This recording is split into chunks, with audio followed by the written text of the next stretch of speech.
This is a ranking of the films in the Alien Predator universe.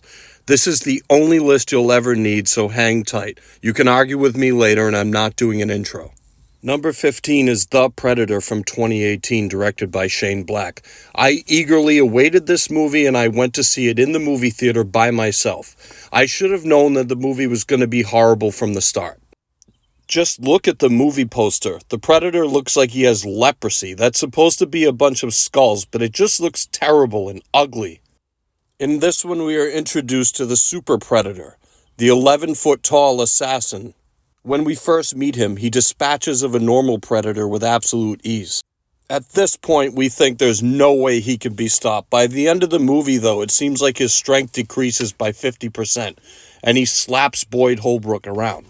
This is basically just a slapstick comedy, which is very disappointing. It's as if Shane Black took the Hawkins character and made a whole movie about him.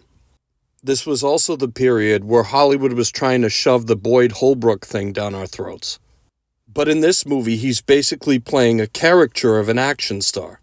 The film makes fun of autism, PTSD, and Tourette's syndrome. It's played for a joke that guys with serious mental health issues are hunting the giant predator. Boyd Holbrook's 9-year-old child with autism can read the predator language and ends up working for a black operations unit in the CIA. I think this killed Olivia Munn's career because I have not seen her in anything since then.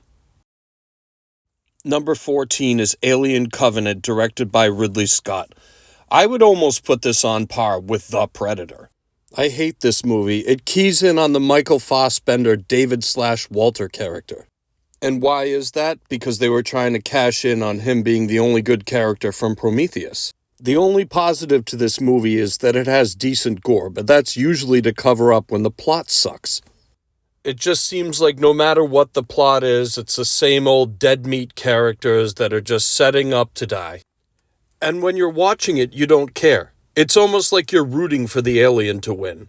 How ambitious of Ridley Scott to have David wanting to wipe out the engineers and humanity. Why would he want to do that? Believe me when I say I'm going to get into the engineers and all the plot holes as this list goes on. It seems like the more they try to introduce new monsters into the Alien franchise, the sillier they look. And my problem with David and all droids and all science fiction movies is that they are just a plot device. If you need something opened, if you need something fixed, if you need something to be decoded or translated, if you need rules and regulations, if you need someone to talk to the alien species, if you need someone to fly the ship, if you need someone to calculate great distances, if you need someone to do complex mathematics on the spot, if you need someone to be calm in tense situations, if you need someone to do statistical analysis in the back of the ship while you cryogenically sleep, you needn't worry, you have a droid. Just keep in mind while you watch this movie and all the silly engineer stuff that's in it, that it all spurns from a 1979 horror movie that was about Michael Myers in space. Oh, and the best part, did I mention that Juicy Smollett is in the movie? And now the moment I've been waiting for, to tear AVP to shreds. Fans waited for years for this movie only to be severely disappointed. You had one shot to do this right and it was failed miserably. You have two of the most brutal and unrelenting creatures in science fiction history, and you have them duke it out in a PG-13 movie. And the hero is a mountain climber. Predator lore has always established that they come to Earth to hunt when it's really hot. But here we are in Antarctica, the coldest place on Earth. And these are the worst looking predators in the entire universe. They're overweight and clunky and slow. I don't even understand. And the guy of the group who translates ancient symbols should be the coolest character. The problem is he has the acting chops of someone that would get cut from a middle school play. If Lance Henriksen wasn't in this movie, it would have been straight to video. But I find it extremely bizarre that his death comes at the hands of a predator. The terrible actor and symbol reader tells us that the predators taught us how to build all of our ancient monuments. Oh, but wait, I thought the engineers did that. But this movie's before Prometheus. And we could argue if this is in the same universe or not, but who cares because this movie absolutely sucks anyway and I hate it. And yes, I put AVP Requiem ahead of it. Shamelessly. This was directed by the brothers Strauss, which is a very pretentious name. It sounds like they should be directing a movie about Oliver Twist. This movie is disgusting, but I put that solely on the shoulders of the first AVP movie. This was a course correction by overcompensation and violence, but this movie knows what it is. It didn't employ terrible symbol readers. It's just a horror movie. And I equate this to Attack of the Clones, and I'll explain why. Attack of the Clones completely sucks, but at least you get to see what you always wanted to. A group of Jedis going ham with lightsabers. In this movie, you get the wolf predator. This movie also sucks, but you get maybe the coolest predator in all of the universe. He's smart, competent, and brutal, and he backs up his guys. The problem is that the Pred Alien sucks, and everybody says that the movie's just too dark to see at points. And when the wolf was fighting the Pred Alien, I really couldn't tell them apart. Wolf has a sleek athletic design, unlike the clunky, overweight predators from AVP. Just take in this cool walking up to your equipment scene. Some people took issue with the over-the-top violence, which included the infamous hospital scene, the harming of children, the ninja starring of a supermodel, and the decimation of a small town. Again, I blame this on AVP. I don't like the small town angle at all in this movie. It seems to always involve a sheriff in a brown sheriff's outfit who has to deal with the problem of the aliens invading. But the problem is the roads are blocked off and there's jurisdiction issues and all of that and blah, blah, blah. Everyone looks to the sheriff for answers, but his expertise lies in giving the town drunk a ride home. So naturally, he's not going to know what to do when aliens invade. The creatures are the star of this movie. The humans are just one-dimensional sides of beef, and we know that going in, and we're fine with it. And now we are on to Alien Resurrection. This movie is strangely watchable, and it has some good action scenes, but it's very silly and convoluted. They expect us to believe that Ripley was resurrected 500 years later through DNA sequence, even though she was burned up in Alien 3. But she's back, so forget about it and don't ask questions. Again, this all stems from a 1979 psychological claustrophobic horror movie. Now we are DNA sequencing a middle-class spaceship worker. Then we have mid-90s freakout guy who always played a middle-aged man on the edge of a stroke. Imagine if you were typecast as that as an actor. Ripley starts the movie as a primitive Neanderthal sniffing people, and by the end of the movie, she's smart again. And in the movie that inspired Caitlin Clark's basketball career, Ripley gives us some insane basketball scenes. Even at 5'11", Ripley shows off a 40-inch vertical leap by taking off 2 feet and dunking with 2 hands. Ron Perlman tests her, but he doesn't want that smoke. And it made me think, do you think Ron Perlman was a good basketball player? My guess is that he was a decent early 70s high school power forward. He boxed out, set decent screens, had some good scoring nights, and was a solid rebounder and defender. He probably came off the bench at a D3 college as a defensive specialist. But this is no match for Ripley's Vince Carter-like insane athletic ability. Perlman does have the epic ladder scene in this movie. He stops acting like a jackass for 2 seconds and is super cool under pressure. While the crew is being chased by the xenomorphs up a ladder, Perlman calmly hooks his legs to it and fires at the aliens down below, allowing the others to escape. This is by far the best scene in the movie. But the movie absolutely has some fatal flaws. The big bad creature looks terrible, and then there's Winona Ryder. I actually like Winona Ryder, and this movie was at the height of her star power, or close to it. But she's playing a droid in a science fiction movie 500 years into the future, and she looks like she should be working at a Starbucks. Her line delivery in this movie is super bad, which is surprising, because she is a good actress, and Sigourney Weaver kicks her ass in every scene they're in together. It was just a shitty version of the trope of the old vet meets the new kid on the block, but it just didn't work. And now to the movie I hate the most on this list, which is Alien Romulus. And it makes no sense, and it's probably the worst retcon of all time outside of The Rise of Skywalker. They expect us to believe that this movie takes place 10 years after the original 1979 Alien. Yet they have all kinds of Gen Z people in it. They just don't look like the people back then. Liquid lunches and chain smoking is a look. And just think for a moment about the ending of the 1979 movie. Why did that ship have a self-destruct button in the first place? It's because they had materials and equipment that they didn't want to get in the wrong hands. They had made it clear that the ship was gone, as Ripley had triggered a massive explosion. But in this one, scavengers ravage it. The doors still work, the machines still work, the computers still work, and Big Chap's there. These are just random sections of the ship that have been floating in the space for over a decade. Oh, and even Ash is there. Remember him? Remember him from like 50 years ago? Well, he's back. I thought Yaphet Kotto hit him with a flamethrower, and then the ship blew up. But he's still there. How is this possible? The droid Andy is literally the only good thing about this movie, and only when they take the chip out of Ash for some reason and put it into him, and he basically turns into Ash, but not as mean. How is any of this possible? And I know the creature is an extra tall ex-basketball player, but it just looks horrible. It's ugly. It reminds me of the Alien Resurrection creature.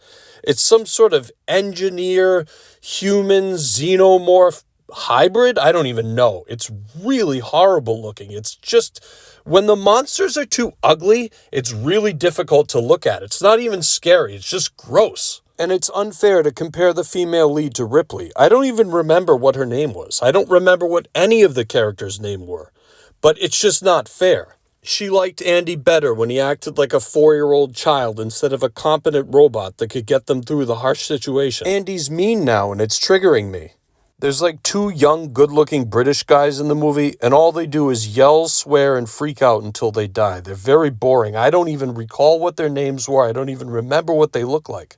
And now I'm going to get yelled at by my 11 fans. But here we go. Predator Dark Ages is a fan film. It actually has a really good score. It has a good setup. It has some good shots. It has some really bad scenes too.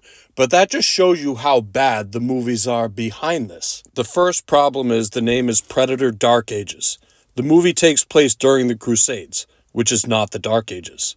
The setup is that a group of Templars are being chased in the woods by a predator 800 years before the events of Dutch and his team. Some of the cast are really good actors who have been in mainstream Hollywood movies before. When casting the lead, they said, let's go to Liam Neeson and work our way down from there. And they came up with Adrian Bouchette. He's a big guy and has really good screen presence.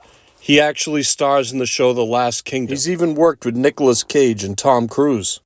And fun fact, he's in the first AVP movie, so this is punching up for him. The blonde woman's character is pretty cool, but I can't get over how funny her running style is. This movie is far better than Alien Romulus because it's less disrespectful to its source material. The Predator actually doesn't look horrible, and there's some sort of half-ass feel-good can-we-all-get-along message to go along with it. If the Predator can learn the value of human life, maybe we can too. I hate Prometheus, and I will say for the 18th time that this is all contrived nonsense from a simple horror movie that worked. Did the engineers build our monuments, or did the Predators? I don't know.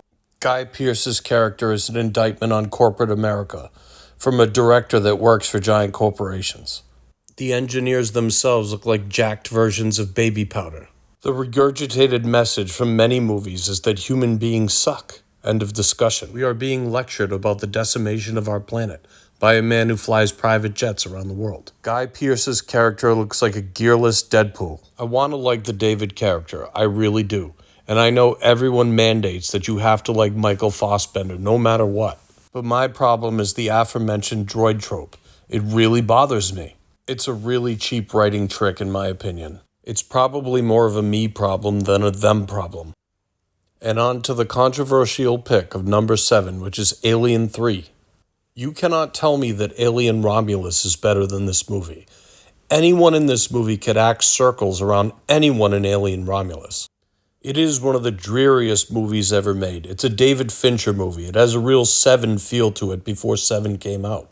It has an excellent cast, which includes Sigourney Weaver, Charles S. Dutton, a young Holt McCallany, the late great Pete Postlethwaite, and Charles Dance, a.k.a. Tywin Lannister. And in all seriousness, people forget what a huge star Charles S. Dutton was at that time. He was a really big get for this movie, and he was one of the reasons I watched it. Sigourney Weaver shaves her head and dials up the intensity to 11 in this movie. The set pieces make you feel like you're in a 9 Inch Nails video.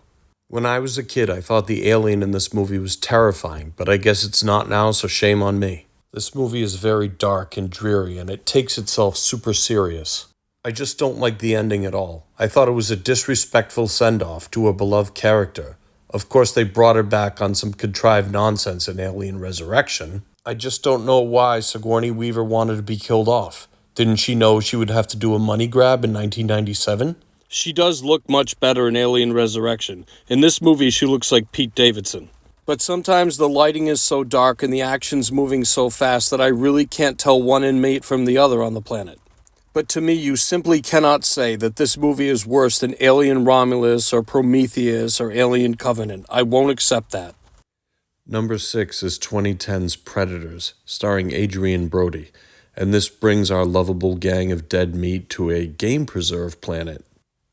It flips the script, it gets back to basics, but it also takes us to a distant alien world, which is kind of cool, but I hate the ending. I also don't really like the Predators, and the whole thing feels just a tad cartoonish to me, but I do like some of the characters, and I don't mind Adrian Brody's growly voice. But to be fair, the characters are not stereotypes, they're just super on the nose. Mahershala Ali is criminally underused, and Walton Goggins is just so over the top, and this is not one of his better roles. The actor who plays Hanzo, the Yakuza assassin, he's pretty awesome. He's like probably my favorite character in the movie. He also has the best scene in the entire movie, which could have gone horribly wrong if it wasn't done right. But I think they nailed it. I have some massive complaints about Topher Grace's character. He was supposed to serve as some sort of comic relief with his meta humor and his quirky little quips. Oh, but no, we find out in probably the last 5 minutes of the movie that he's a sadistic serial killer, which I think was way too deep into the movie to reveal that.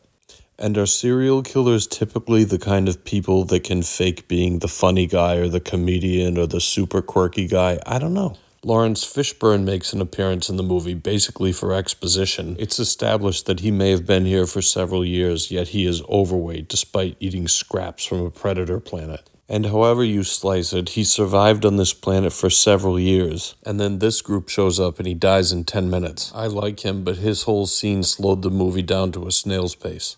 Sonia Braga gives us the exposition at one point about what happened with Arnold's crew in 1987.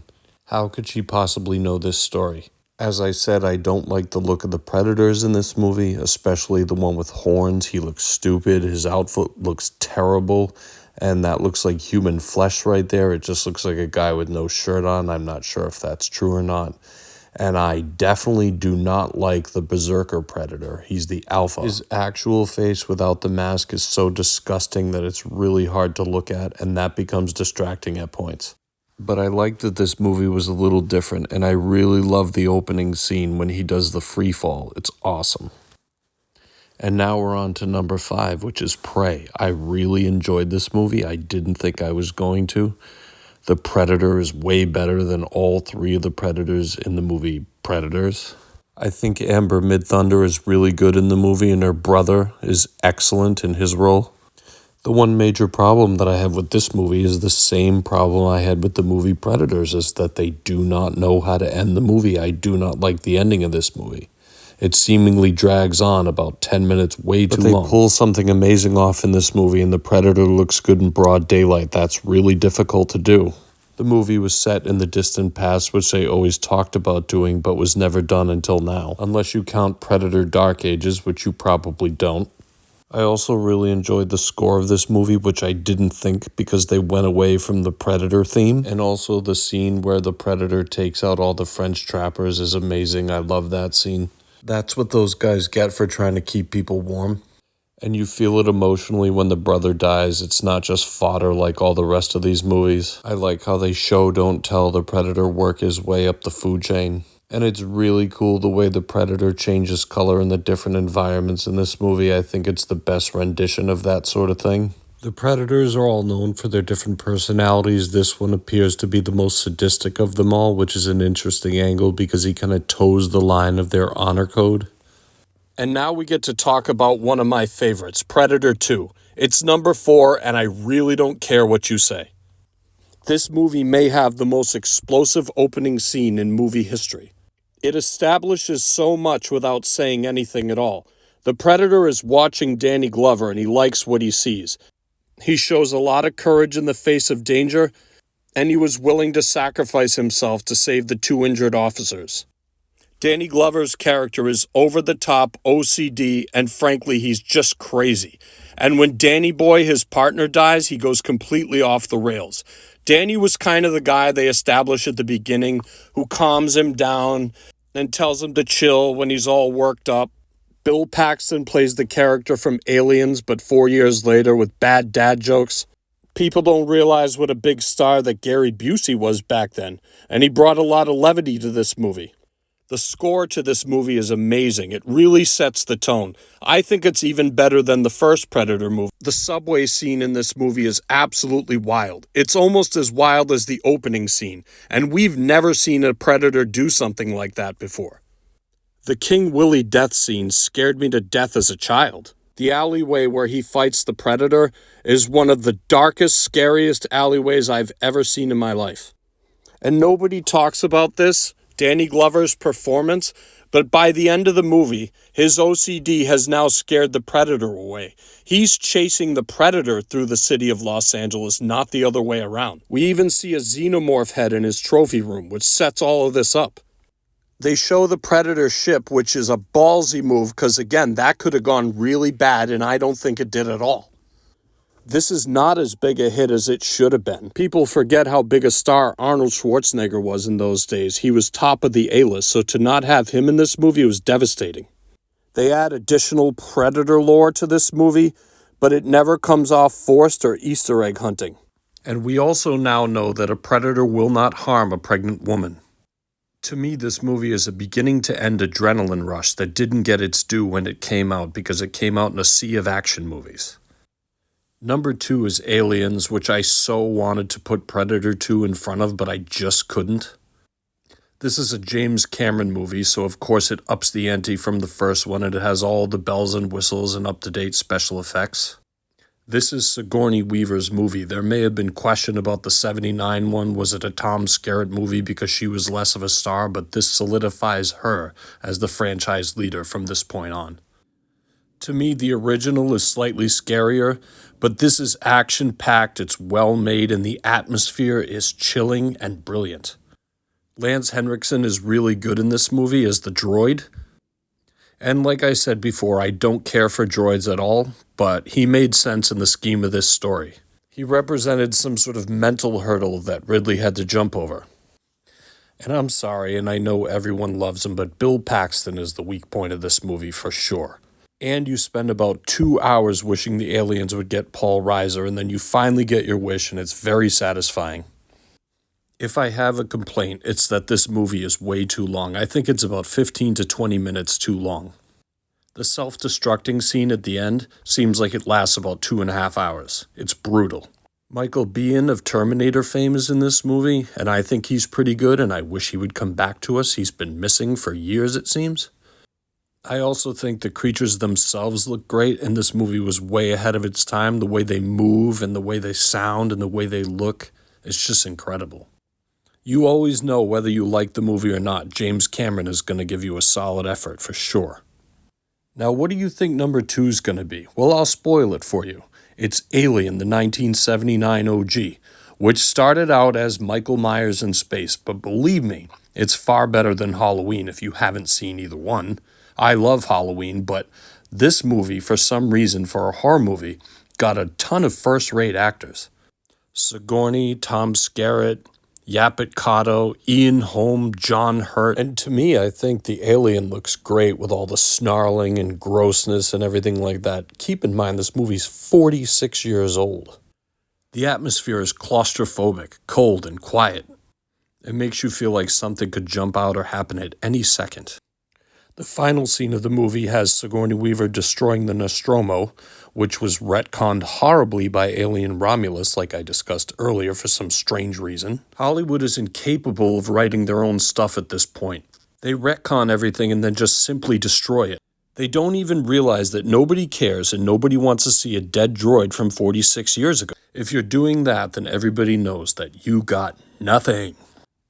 And what's the best movie on this stupid list, you ask?